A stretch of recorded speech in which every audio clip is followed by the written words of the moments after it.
When in 2011, a group of Kenyans, including myself,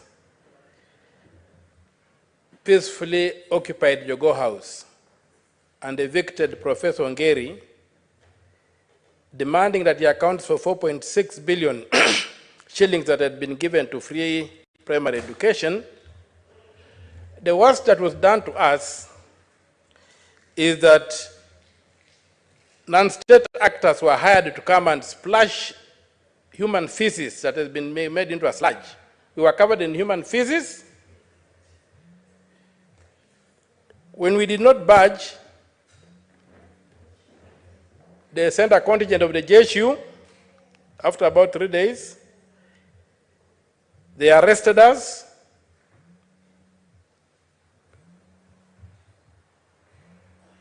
And we were taken to industrial area, and we are alive today.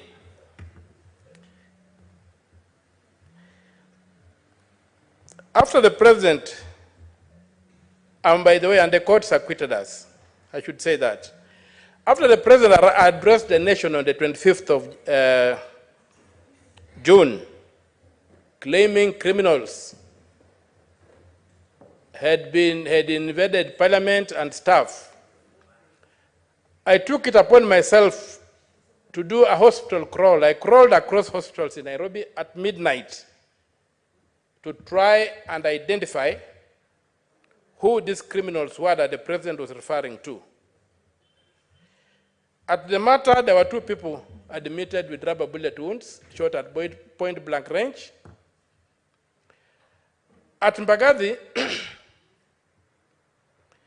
they had treated more than 40 people for gunshot wounds and discharged them. At the Nairobi hospital, there were 2 people who were admitted. At Kenyatta, I saw 3 bodies, dead people, dead kids, in fact, they were young people. 15 were in ICU with the gunshots to the head. 148 were in the wards with injuries to multiple parts of the body, including a young boy who was about 14, 15, gunshot through the shoulder. I looked at these people. None of them was a criminal. And yet the president had gone on national TV and claimed that criminals had come out, and that's why there was justification for the use of that force, and he said that at all costs, force would be used. So, I see the blood of these children, the mayhem, and the amount of violence that was used here, not justified at all. People cannot be killed under the Constitution of Kenya 2010 for exercising their rights. The right to life is a right that is protected in our Constitution. It begins at conception, ends at natural death.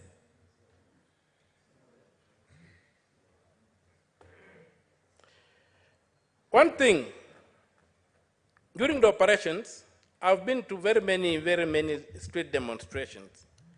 The first thing that I noticed was out of character was the command structure of the police. I was able to identify some policemen walking alone, not accompanied. And I began wondering, is there a command structure? That was in the morning. So the question was, how was the police operation planned and conducted? Was there a central command? Who were the field commanders? Who were the sector commanders responsible for each section of the streets? And how have they accounted for the deaths and injuries that happened in areas under their command. How did armed men, for the many times I went on the street to demonstrate, there could be there could be policemen in civilian clothes, but they were never armed. They could participate in an arrest, but I have never seen a person dressed in civilian clothes shooting at the public. I've never seen it. Was this a militia? And to whom does it answer? How did these armed men get to join uniformed police? Do the police standing orders, do the force orders allow for that? How many police officers were issued with live bullets, and have the bullets been accounted for?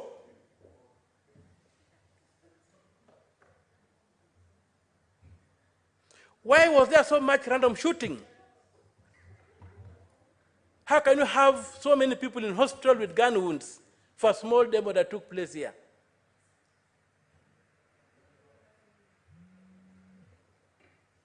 What was the president trying to justify? And can he get away scot-free from claiming there were criminals when he can't produce one criminal who was shot dead on our streets?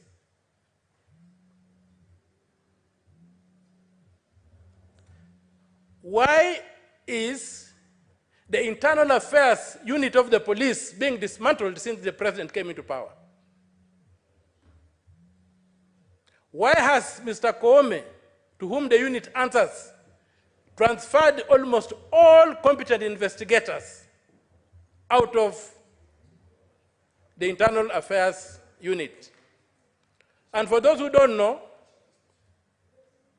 the internal affairs unit was set up and is properly equipped to investigate crime by the police. They receive reports from the public, they receive reports from fellow officers. IPOA has got no capacity to investigate policemen. IPOA are civilians. Most of them don't understand the operation orders of the police. There's a special unit that deals with this. Why is it that this unit has been dismantled? Starved of funds, competent officers transferred to outposts, and the unit left as a shell. Some of these officers, Mr. Speaker, sir, were trained at a very high expense by the public outside this country in various jurisdictions, but they are now doing clerical work in outstations since the appointment of IG Koome. Such that right now, as we speak, there is no capacity in the police to investigate what happened on the streets of Nairobi. A capacity that had been built to ensure that if there were any issues, they would be investigated thoroughly by the police who understand how police are supposed to operate.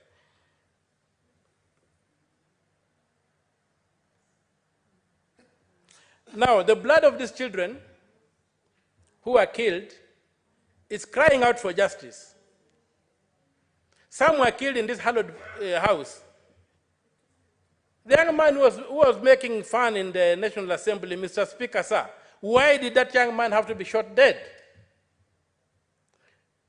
We cannot sit here and discuss these niceties that we are discussing here, complaining and not making a case, yet people have buried children whose only crime was that they went out to say that this country can be managed in a better way. If there's anything that this House can resolve to do and still retain its dignity, is to demand for justice for these kids. We have no other business. Because this country cannot be run the way it's being run.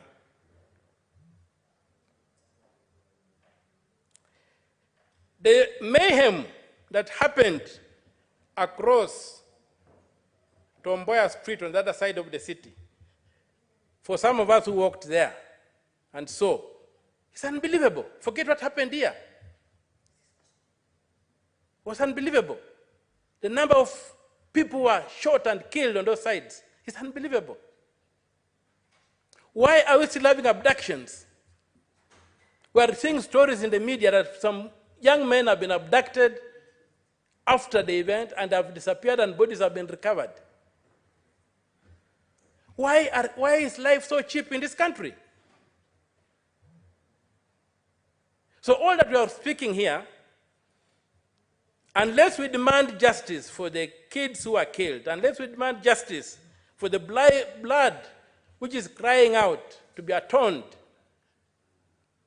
there's nothing we are doing here. We are just repeating, we are just going back to the same usual thing of lulling the country to sleep, pretending that something is being done when absolutely nothing is being done.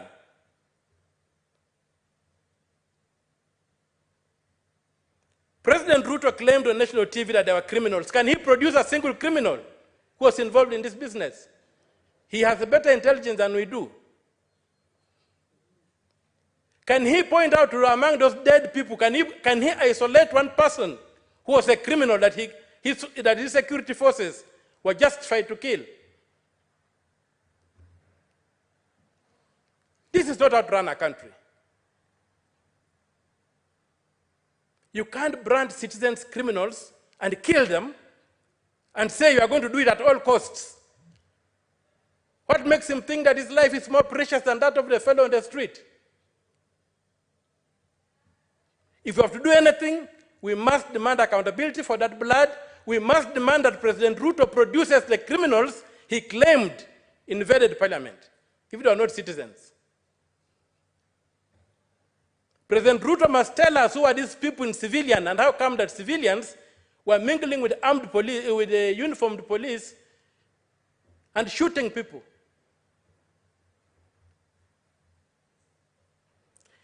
The time when people said words and they did not, and they got away with it, I think they are behind us.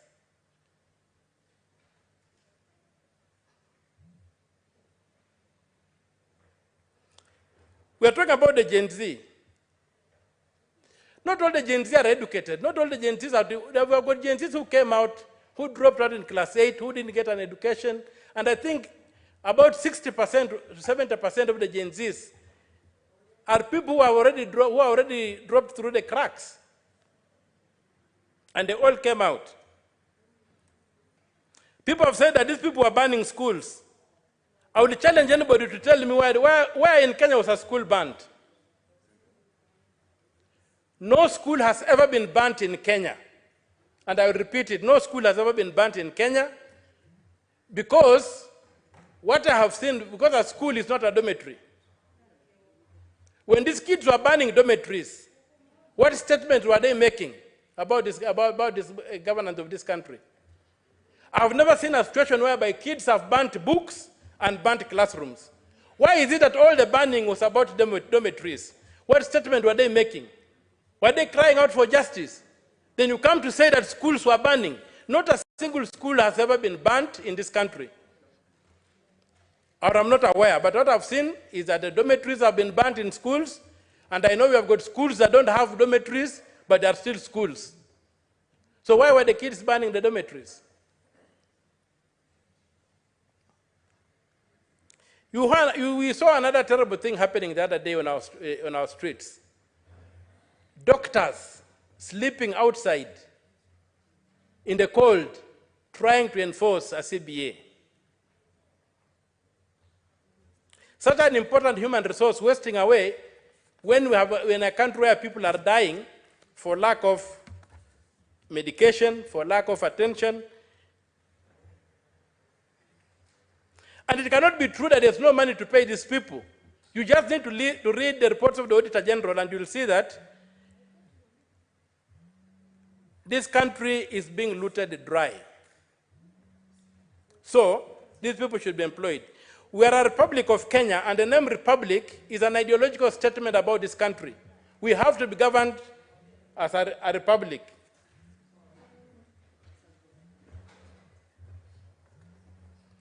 We must be governed as a republic. We are not a kiosk. We have a constitution that says how power should be acquired in this country. And that power When we have elections, why do people go to Bomas when the Constitution says that elections must terminate at the constituency? The next presidential election must end at the constituency for matters to be proper.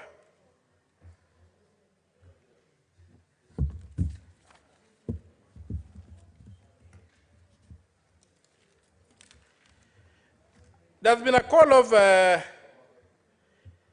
other things. I hear I don't know if the cabinet has been dissolved or stuff like that. That is like putting balm on a wound. What we demand, and what I personally think is ready to happen, is that the entire Kenya Kwanza administration, led by Mr. Ruto, must vacate power.